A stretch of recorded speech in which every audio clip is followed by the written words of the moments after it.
Sabi nga ng Panginoon, magbigay ka. Sabi niya doon, tinitingnan lang ng Panginoon doon yung pagsunod natin sa ating Panginoon. Kasi saan ba nanggaling yung mga pagpapala na binigay ng Diyos sa atin? Di ba galing sa Kanya yan? Kaya sinusubok lang tayo ng Panginoon kung ibibigay ba natin yung para sa Kanya.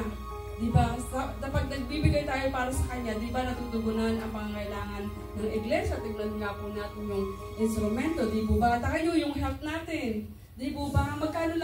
Magkano lang po yung ibibigay natin sa Panginoon, pero doon natin pinapakita sa Panginoon na mahal natin siya kasi sumusunod tayo sa Kanya. Sabi nga doon, kapag sumunod tayo sa Panginoon, yung blessing, yung promise ng Panginoon is automatic lang siya.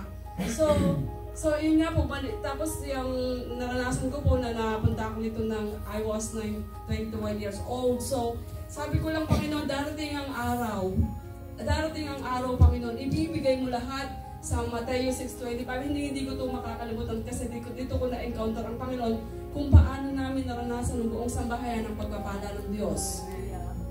Sabi ko, Lord, darating ang panahon na ibibigay mo ang lahat ng aming kakainin, darating at iinumin. Alam niyo po ba, dahil nagtiwala po ako sa Panginoon, yun ang pinanghahawakan ko. At the same time, na talagang sumusunod sa Panginoon, di po ba? Sabi nga, seek ye first the kingdom of God and His righteousness. Hindi lang po pagsunod, kundi yung righteousness din po.